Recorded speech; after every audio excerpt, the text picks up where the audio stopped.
I had been driving the ambulance for 8 years, and I thought I had seen everything the human body and mind could suffer. Gunshot wounds in the back alleys of Philadelphia, children barely breathing from smoke inhalation in South Philly, the mangled bodies of commuters pulled from the twisted wreck of I-95 at dawn. You learn to keep the world outside the glass, to focus on the steering wheel, the sirens, the cold weight of the radio in your hand. But there are nights when the job changes its face, when the road stretches ahead like something waiting to swallow you whole, and the air inside the cab grows heavy, as if someone else is breathing beside you. It was the middle of October, 2 in the morning, the kind of hour when the city feels like it has fallen into a trance. The streets were slick from a drizzle that had stopped an hour earlier. My partner that night was Frank Delaney, a big guy from Kensington who liked to fill the silence with stories from his boxing days. Frank had been dozing in the passenger seat when dispatch crackled in with a priority call. They told us it was an unresponsive male in a row house on the edge of Germantown Avenue, near an abandoned church that locals avoided after dark. No further details, no mention of drugs, no sign of an assault, just unresponsive.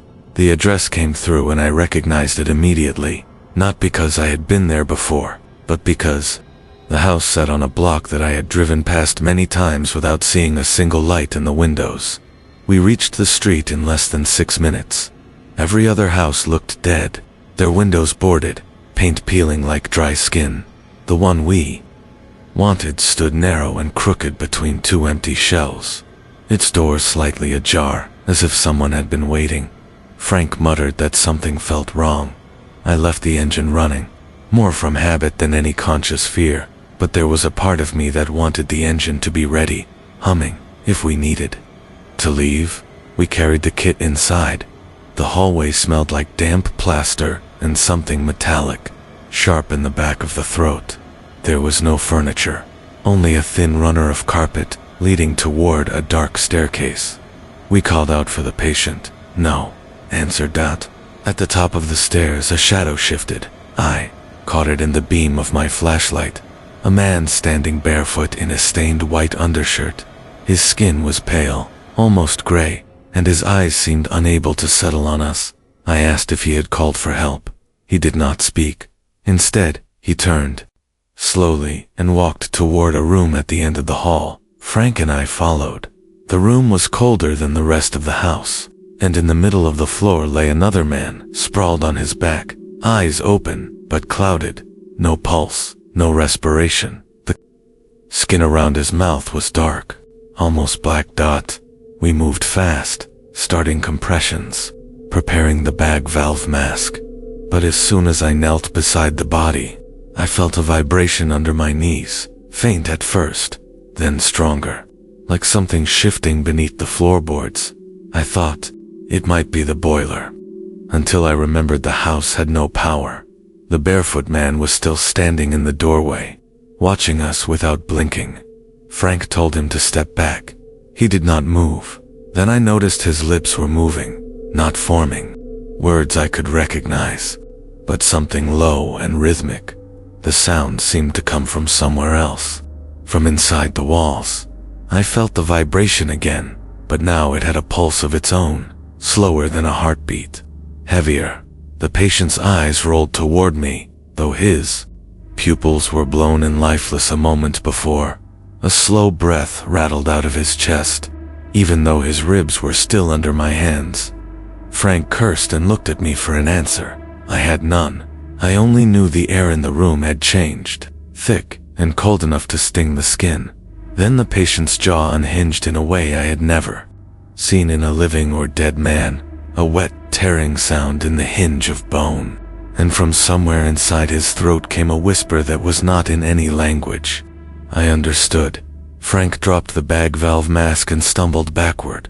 The barefoot man stepped closer, his whispering joining the voice from the body on the floor, until the two sounds braided into something unbearable. The vibration under the floor turned into a steady thumping, not from below, from inside the wood itself, as though the house was breathing. I told Frank to get the stretcher. I was lying, I just wanted him out of that room. The patient's hands twitched, His fingers clawed at the air, curling toward my face. The blackness around his mouth had spread, up his cheeks like veins under the skin. The thumping became pounding. Dust sifted from the ceiling. The barefoot man smiled for the first time, and I saw his teeth were too many, crowding his gums. I backed toward the door, my boots sticking to the warped boards, as if something beneath them was holding on. Frank's voice echoed from the hallway, but I could not make out the words. Then, the patient sat up, not slowly, not with effort, just upright, in a single motion. His dead eyes locked on mine, and the pounding stopped. The silence after the pounding stopped was worse than the noise itself. It pressed against my ears as if the air had thickened into glass. The man on the floor sat rigid, his spine unnaturally straight, his head tilted in a way that made the tendons in his neck strain. The black stain on his face pulsed faintly, like ink moving under his skin. Frank stepped into the doorway with the stretcher, but froze when he saw the man sitting up. I saw the way Frank's hands tightened on the metal rails. He was a big man, but in that moment, he looked small, as if something invisible had reached inside him and pulled out all his certainty. I told the patient to lie down so we could help him. He did not move. Instead, his lips trembled, and the same whispering began again, only now it was coming from somewhere much closer, from just under his skin. The barefoot man in the doorway shifted his weight forward. His bare feet made no sound on the wood, but I could smell something like old water and rust coming off him. He stopped beside the patient and bent slightly, his face close to the blackened mouth, and in that angle I saw something that made my stomach clench. The barefoot man's chest was not rising and falling. He was not breathing at all. Frank took a step back into the hall. I followed without thinking, my eyes still locked on the patient and the barefoot man. But the boards under my boots felt different now, warmer, almost soft. When I looked down, I saw a thin smear of something dark and wet where I had stepped. The barefoot man straightened, slowly, and turned toward us, his head tilted just enough for the shadows to slide across his face. And for a heartbeat I thought I saw another face behind his eyes. Something pressed against the glass of his gaze, pushing to get out. Frank muttered that we should call for backup. I reached for the radio clipped to my belt, but before my fingers touched it, the patient let out a sound that made my knees weaken, a deep wet gasp that sprayed a fine mist into the cold air. The mist hung there, not dispersing, curling like smoke in shapes I could not name. The smell hit us both at once, metallic and sweet like rotting fruit left in a bucket of rainwater. Frank gagged and dropped one side of the stretcher. It hit the floor with a bang that echoed far too loud for the size of the room. The barefoot man stepped forward. His lips moved again, but now I could hear the words clearly, though I wished I could not. It was a language without edges, each syllable sliding into the next, and with every sound, the lights in my vision seemed too dim. I blinked hard and saw that the walls of the room were no longer flat. They seemed to bulge inward, the wallpaper sagging as if something was pressing from behind. Lines formed under the surface, long shapes like hands dragging down the walls from the ceiling. Frank shouted my name, but his voice sounded distant, as if he was calling from the far end of a tunnel. I tried to move toward him, but my boot stuck again. When I pulled, something under the boards pulled back. The patient's eyes snapped toward me. For the first time, he moved like a living man, fast, deliberate, leaning forward as if to crawl. His mouth opened wider, and behind his teeth I saw movement. Not a tongue, but something shifting deeper inside. Frank lunged forward, grabbing my arm, yanking me back into the hallway. The second my boots left the room, the pressure in my legs vanished, as if whatever had been holding me had let go. I hit the wall and nearly dropped the kit. From inside the room came a sound like wood splitting, followed by a sharp crack. I saw the floorboards ripple. The barefoot man bent down toward the patient, and both of them went utterly still, their faces turned toward the door, listening. Frank grabbed the radio and called for police support, his voice sharp with panic. Before he finished, the line went dead. Not static, not silence, just a dead weight in the air where the sound should have been.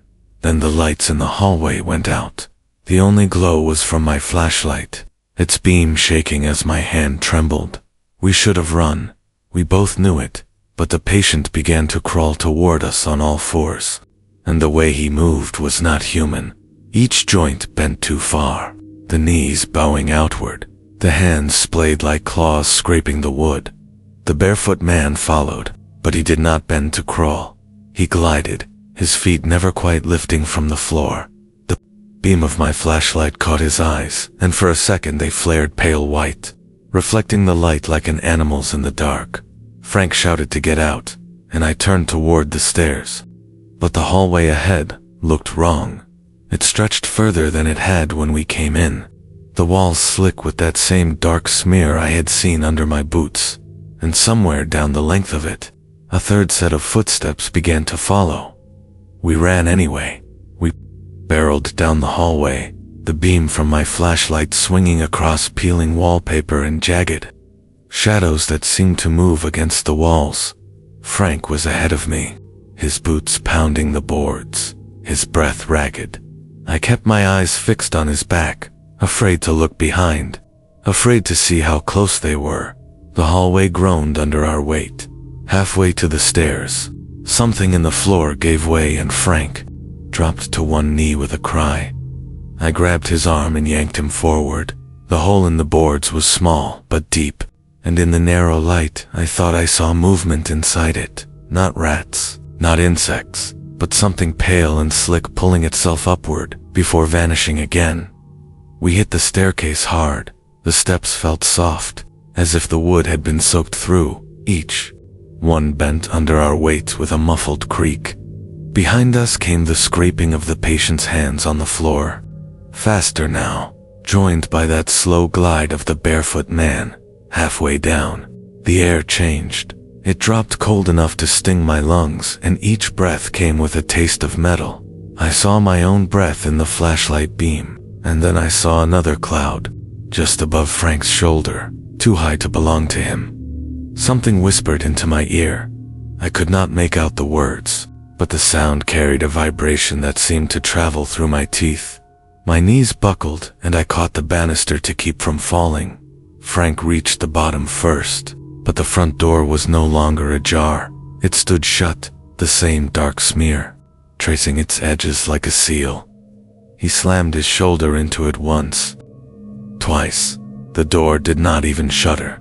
From the top of the stairs came the patient, crawling down head first, his limbs bending the wrong way to keep his face toward us. His eyes were wide, but there was nothing in them but a dull sheen like wet stone. The barefoot man followed without touching the steps, sliding down as though gravity had forgotten him. The banister under my hand throbbed once, like a pulse. I let go and stepped backward, nearly tripping over the stretcher. Frank had dropped. The air thickened with the smell of rot. The flashlight caught something moving along the ceiling, thin black lines stretching toward us, splitting into smaller branches like veins. They pulsed, in rhythm with the pounding in my head. Frank was shouting, but I could barely hear him over the sound rising in the room, a low hum that came from everywhere and nowhere, vibrating through my bones. The patient's hands reached the floor, and he began to scuttle toward us, his jaw opening wider with each movement. I grabbed Frank's sleeve and pulled him toward the kitchen at the back of the house. The narrow doorway sagged as if the frame was melting, but we pushed through. The kitchen was empty except for a table, pressed against the wall. The single window was covered in grime, but I could see the faint reflection of my flashlight beam in it. We went for the window. Frank smashed the butt of the flashlight against the glass once, twice, 3 times before it gave way with a muffled crack. No shards fell. The glass seemed to bend inward, stretching like thick plastic, before splitting in a long tear. A gust of cold air blasted in, but instead of the street outside, I saw nothing but black, as if the world beyond had been erased. Frank staggered back. Something brushed past my ankle, slick and cold, and when I jerked my leg up I saw a hand, small, gray, with fingers far too long, retreating into the shadow under the table. The hum in the air grew sharper. The walls on either side of us began to warp, pushing inward like lungs exhaling.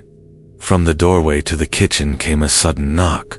1, 2, 3, steady, deliberate. Frank raised a flashlight toward the door. The beam caught only empty air, but then the barefoot man leaned into view, his head entering the light first, eyes pale and shining. His lips moved again, faster now, and the air in my chest seemed to follow his rhythm, my breaths syncing with his words whether I wanted them to or not. Frank swung the flashlight at him, but the beam died in his hand, the bulb going dark without a pop or flicker. We were left in total blackness. The hum became a roar in my skull. I could feel the boards under my feet flexing, lifting, as if something beneath was about to break through. Frank grabbed my wrist and pulled me toward the back door. I could barely see it, but I felt the cold from the gap at its base. We slammed into it together, the wood shuddering once before splintering. We fell into the open night air, the damp grass catching my palms as I hit the ground. The roar stopped. The air outside was dead still, not even the faintest traffic in the distance. When I turned to look at the house, the kitchen window was gone. In its place was a solid wall, and no light at all came from inside. Frank was already on his feet, dragging me toward the ambulance. I glanced back once more and froze in the upper window. The barefoot man stood perfectly still, his face pressed to the glass, his hand resting on the pane as if in farewell. And just before I climbed into the cab, the patient stepped into view beside him, his head tilting in that same unnatural way. And both of them smiled. We did not speak on the drive back. Frank sat with his head against the window, one hand gripping the strap above the door so tightly that his knuckles stayed white, even under the flashing streetlights. The radio stayed silent. No updates from dispatch, no chatter from other units, as if the network itself had forgotten us. Philadelphia, at 3 in the morning, is a hollow city. Blocks roll past like stage sets, empty sidewalks, street lamps humming in the drizzle. Normally that quiet is a kind of relief after a call, but tonight it pressed against me the same way the air in that house had, heavy. Listening, when we reached the station, the lot was dark. I pulled the ambulance into its bay and killed the engine, expecting to hear the faint echo of other vehicles somewhere in the building. There was nothing inside. The fluorescent lights buzzed overhead. The night crew was gone. Desks sat empty. Chairs pushed back as if people had just stepped away. But the coffee in the pot was cold and thick as tar. Frank went to the locker room without a word. I stayed in the garage, staring at the side of the ambulance. The paint gleamed under the light, but I noticed something near the rear wheel, a smear, faint and dark. The same as what I had seen on the floorboards and the door in that house. I reached for a rag and hesitated before touching it. It was not wet, but it seemed to shine faintly when I tilted my head. When I looked straight at it, the shimmer stopped. I scrubbed until the smear was gone, but my hands shook the whole time. Frank came back out dressed in his street clothes. His eyes were red, but his face was blank. He said he was going home. I told him we should file a report, that something about the call was wrong, that we needed to at least make sure the address was logged. He stared at me for a long time and said there had been no call. I thought he meant he was in shock, so I went to the terminal to pull up the dispatch record. The screen showed our route to the location, the timestamp, the unit number, but where the address should have been, there was only a blank field. I refreshed the page 3 times before. Giving up the building felt colder than it should have been. I caught movement out of the corner of my eye, a shadow sliding along the far wall, but when I turned, there was nothing. I told myself it was the lights flickering. Still, I left, without changing, keys tight in my grip all the way to the car. The streets to my apartment were nearly empty. At a red light, I caught my own reflection in the rearview mirror. Something moved in the space behind my headrest. I spun around, heart pounding, but the back seat was empty. When I turned back, the light was green, though I was certain I had not seen it change. By the time I reached my building, the drizzle had thickened into fog. The streetlights glowed in faint halos, and the air smelled faintly of wet metal. I climbed the stairs to my apartment, trying not to look at the dark spaces between the landings. Inside, I locked the door and leaned against it, letting the quiet settle. The hum of the refrigerator, the faint drip of a leak in the bathroom, ordinary sounds. I told myself I was safe, but that night, I woke at exactly 3:17 a.m. No noise had stirred me. I was just suddenly awake, staring at the ceiling. It took me a moment to realize my breath was coming in the same slow rhythm as in the house, the same cadence the barefoot man had spoken, and from somewhere in the apartment came a soft, deliberate knock. 1, 2, 3. The knock did not come again. I stayed in bed until the pale gray of morning seeped through the blinds, my eyes fixed on the shadows in the corner of the room. When I finally got up, the air felt colder near the door, as if the draft came from inside rather than outside. The day passed in a haze. Coffee tasted metallic. The faces on the street looked pale and drawn, as if everyone had been up all night at the station. The others carried on like nothing was wrong. No one mentioned the call, though they greeted Frank when he came in just after me. He looked worse than the night before, pale, eyes rimmed in red, his shirt buttoned wrong. We took only minor calls that morning. A fender bender near Penn's Landing, a dizzy spell in a supermarket on South Street. Everything ordinary, but the spaces between calls felt wrong. The cab of the ambulance smelled faintly of that damp, metallic scent. Every time I checked the rear compartment, the gurney straps were twisted, even though I had left them straight.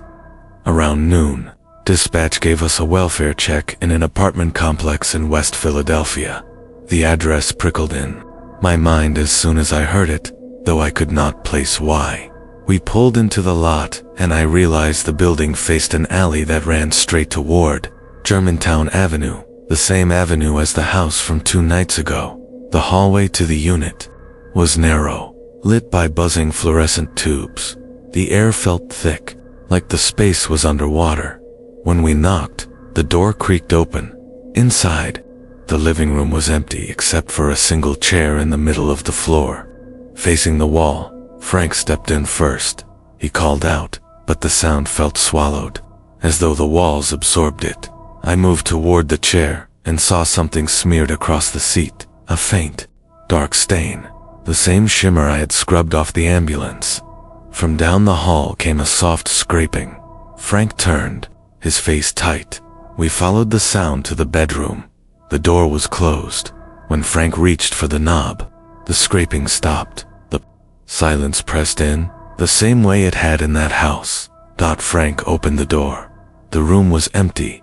No bed, no dresser, just bare walls and a floor that looked warped, as if something had pushed up from underneath and settled back down. In the center of the room was a pile of blankets. They shifted. Frank crouched and pulled one aside. Underneath was a bird, small and gray, its wings folded tight, its eyes cloudy. It was alive barely, but its chest rose and fell in that same slow rhythm. When I leaned closer, its beak opened and a faint, rasping whisper came out, matching the cadence exactly. I stepped back fast, hitting the wall. Frank dropped the blanket, and the bird stopped moving entirely. We left without waiting for police. Back at the station, I went to log the call. The system accepted the time and unit number, but froze when I entered the address. After a moment, the text vanished, replaced by a blank field, the same way it had after the house.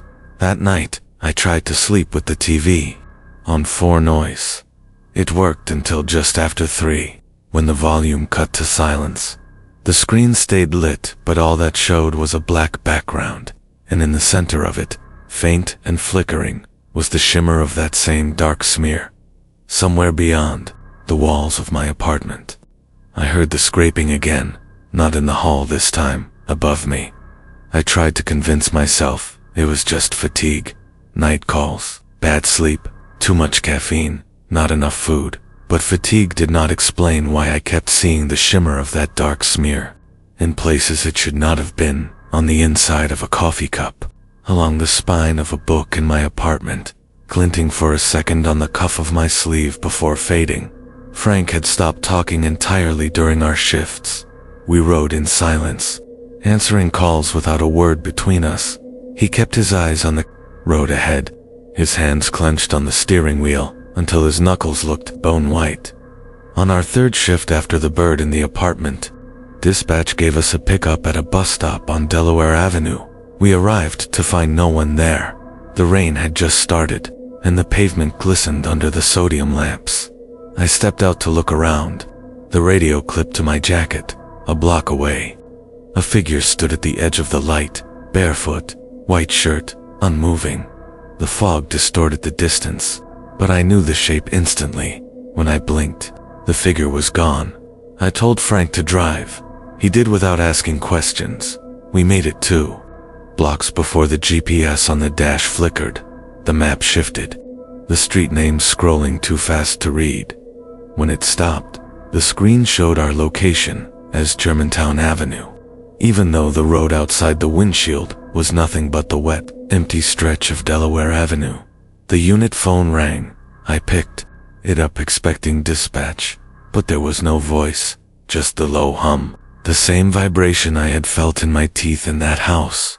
It grew louder until the plastic felt warm in my hand. I'd set it back in the cradle and told Frank to ignore it if it rang again.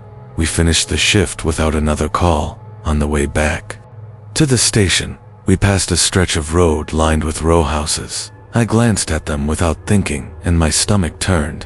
One of the houses had the same crooked frame, the same narrow front, the same dark gap in its doorway.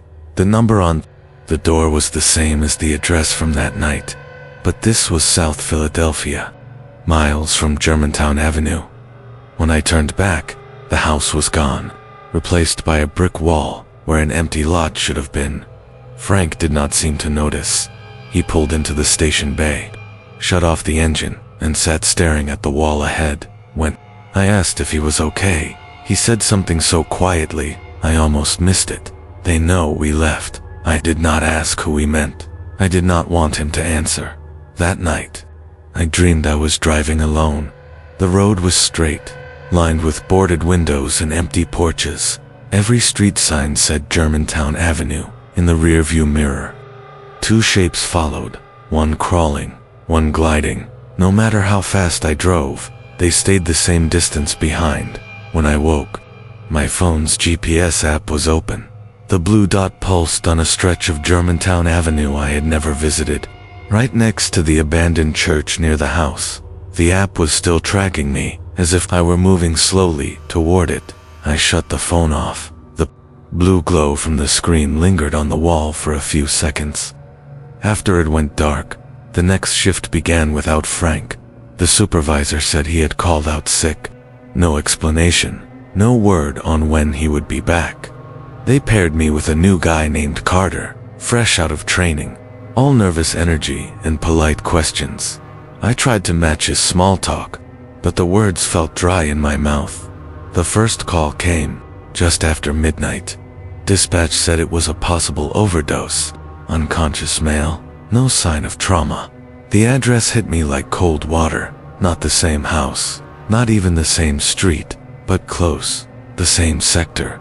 Less than 4 blocks from Germantown Avenue. I told Carter I would drive. The rain had been falling all evening, and the streets shone like oil. Every block we passed felt quieter than the one before. The sound of the siren bouncing off the buildings in short, sharp echoes. The GPS led us down a narrow side street, lined with shuttered storefronts. At the end, a single light glowed in a second-floor window. The building's ground floor was boarded, but a narrow door stood open beside it, leading to a steep staircase. We climbed with the kit. each step groaning under our weight. The hall at the top was lined with peeling green paint and smelled faintly of mildew. Carter called out, but there was no answer. He glanced at me, and I nodded for him to try the door at the end. It swung open without resistance. Inside, a man lay on a mattress on the floor, eyes closed, chest barely moving. Carter knelt to check his airway while I scanned the room. That was when I saw it, on the wall above the mattress. Faint, but visible in the dim light from the hallway. A smear, dark and shimmering, the same shape, the same impossible sheen. I stepped closer, and the air around it felt colder, just enough to raise the hairs on my arm. I turned to tell Carter we needed to move fast, but the words stopped in my throat. The man on the mattress was breathing in. That slow rhythm again, each rise and fall perfectly even, perfectly timed. From somewhere deeper in the building came a sound, the slow glide of bare feet over wood. Carter froze. "You hear that?" he whispered. I told him to get the stretcher. He hesitated, his eyes fixed on the doorway. The sound was closer. Now, not footsteps exactly, but a weight shifting through the hall, steady, unhurried. I moved to the door and looked out. The hallway stretched further than it should have. The far end swallowed in shadow. In the middle of it, a figure stood motionless, bare feet, white shirt, head tilted. I turned back to Carter, but the mattress was empty. The man we had come to help was standing beside the wall, his face turned toward the smear, his lips moving silently. The air grew heavier, pressing against my chest. The figure in the hall began to move forward, not walking, not gliding, but closing the distance in slow, unnatural jerks, each movement bringing it several feet closer. I grabbed Carter's arm and pulled him toward the stairs. We hit the first step, and the light in the hallway snapped out, leaving us in a darkness so complete it felt solid. Something whispered from above us. One word: leave. We did. We tore down the stairs and out into the rain, the kit thudding against my side, my boots splashing through shallow puddles. We did not stop until we were inside the ambulance with the doors locked. Carter asked me who that was upstairs. I told him it was no one we could help. As we pulled away, I glanced in the side mirror. For a split second, I saw the doorway at the top of the stairs, lit by a faint glow. In it stood two shapes, one barefoot, one tilting its head, watching us go. The calls started coming in from all over the city, but they felt like the same call, over and over. Different addresses, different names, but the scenes blurred together in my head. Narrow hallways, warped floors, cold air that clung to the skin, and always, somewhere in the corner of my eye, a shadow that stood still until I turned toward it. Carter worked the next 2 shifts with me, and each time he looked a little paler, a little less certain of himself. He stopped asking questions. He stopped smiling altogether. Eyes the change because I had seen it in Frank one night. We were sent to a diner in Fishtown. A man collapsed in the bathroom. The air inside smelled of coffee and fried onions, but under it was that faint metallic temps. When I pushed open the restroom door, the smell hit harder. The man was slumped against the wall, eyes half open, breathing in that same deliberate rhythm. The tiles behind him were cracked, and through the gaps, I could see something dark, shimmering faintly, as if the wall was thin enough to show what was on the other side. When I leaned closer, the shimmer seemed to pulse with my own heartbeat. Carter touched my shoulder, and I flinched. He was pale, his lips trembling. He whispered that the man was whispering his name. We got him onto the stretcher, and into the ambulance. Halfway to the hospital, the patient opened his eyes wide and smiled at me. Not a normal smile, but the same too many teeth smile I had seen in the barefoot man. Carter nearly swerved into the curb. The next night, a call took us to a warehouse in South Philadelphia. The building was empty except for a single chair in the middle of the floor. On it sat a bundle wrapped in a blanket. Inside was a dead crow, its beak open as if mid-cry, its chest rising, and falling though it had no breath. I told Carter to leave it. We walked out together. But when we reached the ambulance, the passenger door was standing open. I was sure I had locked it inside. The gurney straps were twisted again. The floor was wet. In the center of the wetness was a single, bare footprint. That was the first time I felt it, the sense that we were not going to leave this behind, that no amount of running calls or driving, different routes would take us away from what had started in that house. It was not a place anymore, it was something that moved with us. 2 nights later, the GPS stopped pretending. We were dispatched to an address in Kensington, but halfway there, the map shifted and displayed only 2 words. Germantown Avenue, no number, no cross street. The blue line twisted through streets that did not exist, but every turn we made matched the map perfectly. Carter stared at the screen without speaking. Then he asked me if we should follow it. I told him no, but my hands stayed on the wheel, and each time I thought about turning away. The headlights seemed to catch nothing but dark, empty streets that led nowhere but forward. When the voice came through the radio, it was not dispatched. It was low, steady, and in perfect rhythm with my breathing. It spoke only 3 words. Come back now. I'd shut the radio off. But the voice did not stop. It was in my head, in the throb of my pulse, in the hum of the tires over wet asphalt, and no matter which street we took, every sign we passed said the same thing. Germantown Avenue. We arrived at Germantown Avenue in silence. The street was empty, the streetlights flickering like dying eyes. I knew immediately that the house was wrong. Not the crooked, narrow row house I remembered, but taller, stretching upward in impossible angles. The roof sagging like it weighed more than gravity could hold. The windows glowed faintly, as if lit from within, but no light spilled onto the street. Carter stayed behind, his hands pressed to the dash. I told him to stay in the ambulance, but he shook his head and followed anyway, moving silently beside me like a shadow. The door was open, just wide enough to step through. Inside, the smell hit first, metallic, wet, and sour. Then the walls, they were alive. Every step we took made them shift, breathing in and out, expanding and contracting. From somewhere above, I heard the scrape of bare feet on wood, the slow, deliberate glide. I looked up and saw nothing. No stairs, no balcony, nothing but shadow. Then the whisper came, low and insistent. You are home. We went deeper. The hallway stretched farther than it should have, rooms appearing and disappearing as we passed. On the walls, the smears shimmered faintly, crawling toward us like insects. The floorboards flexed under our weight, and I swore I felt the same pulse I had in the first house, beating up through my boots, dot in the center of what might have been a living room. The patient from the first night stood again. His eyes were cloudy, his jaw unhinged, but the barefoot man stood beside him now, impossibly still, tilting his head. In that same way, the patient's lips moved, and this time I understood, not words, but a rhythm, a command. Come closer. I stopped. Carter froze beside me. The hallway behind us had disappeared. There was no door, no exit, only the walls stretching into black.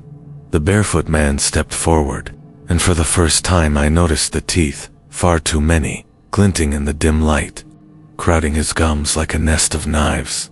The patient began to move toward me, crawling on hands and knees, the unnatural bend of his limbs making me stagger back. Something shifted in the floor beneath us. A dark liquid seeped up, spreading out in all directions, carrying the shimmer of that stain with it. It reached toward us like a tide. I grabbed Carter's arm, trying to pull him back, but his weight was gone. He was staring at the patient, transfixed, lips moving silently. The barefoot man leaned in, tilting his head closer to Carter's face, and I heard the whisper again, "Join us." I turned to run, but the walls closed in. The hallway twisted impossibly, folding onto itself. Every direction I tried to flee led me deeper into the house. The patient crawled faster now, dragging himself toward me with impossible strength. The floor pulsed under his hands. The air vibrated with a low hum, synced to my heartbeat, pressing in on every nerve. And then I saw them, dozens of faces, pressed into the walls, eyes wide and blank, mouths opening and closing in silent screams. They were moving, sliding along the surfaces, their forms stretching impossibly, reaching for me. The barefoot man smiled. The patient lunged. The walls pulsed again. I screamed. I hit the floor, sliding backward, the dark liquid spreading faster beneath me, licking at my boots. The pulse in the boards became a roar, shaking the walls, rattling the ceiling above. Faces pressed closer, mouths opening wider, their silent screams filling every corner of the house. Pressing into my skull, the barefoot man advanced, gliding over the floor as if it were water. The patient crawled, faster, limbs bending in ways that made my stomach turn. Carter's figure flickered in the shadows, one moment beside me, the next gone, swallowed by the walls themselves. I scrambled to the nearest doorway. It led to another hall, longer than anything in the building should exist, stretching impossibly into darkness. I ran, boots splashing through the spreading liquid, every step echoing like a drumbeat in some vast, hollow space. The whispers grew louder, not one voice now, but dozens, hundreds, a chorus in perfect rhythm with my heartbeat. They were calling my name, telling me to stop, to lie down, to join them. The walls pulsed, breathing, closing in, shaping the air into impossibly tight corridors. I reached a room that smelled of rot and iron. In the center was a mirror. I froze. Not my reflection stared back, but a pale, grinning face with too many teeth, eyes blank, crawling toward me from inside. The glass dot had raised a hand, and I could feel it pressing on my chest from the other side. The pulse in the floor intensified. I leaped, smashing into a wall. The wall flexed under impact, giving way like soft flesh, and I fell into darkness. When I hit the floor again, I was somewhere else. The ceiling arched impossibly high, the walls rippling. Shadows moved on their own, stretching, twisting. And there, across the room, was Carter. His eyes were wide and empty, lips moving silently in that same rhythm. The barefoot man appeared beside him, tilting his head. I tried to run, but the floor pulled at my boots. I tried to scream, but the whispers filled my mouth, pressing the words back down my throat. I saw the patient crawling again, now multiplied, dozens of them, sliding along walls and floors, moving closer, all mouths opening in that same unnatural grin. The dark liquid rose, pooling around my feet, climbing up my legs. It shimmered, pulsing, with my heartbeat feeding on fear. I fell, hands pressing into the wet floor. The walls closed in from all sides, faces pressing into my vision, hands reaching, mouths stretching toward me. The barefoot man leaned down, his face inches from mine. "Join us," he whispered, and I felt the pull. It was a force, a suction, dragging me into the floor, into the walls, into the pulse of the house itself. My body moved on its own, crawling toward the liquid, toward them. I saw Carter one last time, his hand outstretched, lips forming the same silent command. I reached for him, but the pull was stronger, stronger than my own will. The last thing I felt was the floor's pulse, syncing with my heartbeat. Then, darkness swallowed everything. When the next ambulance arrived at the same house weeks later, the crew reported a quiet street, an empty building, nothing but shadows in the windows. No trace of me, no trace of Carter. The smear of dark liquid and the whispering voices remained, though no one admitted hearing them.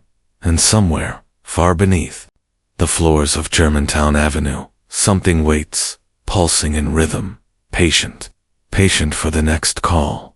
The house does not let go. It never lets go.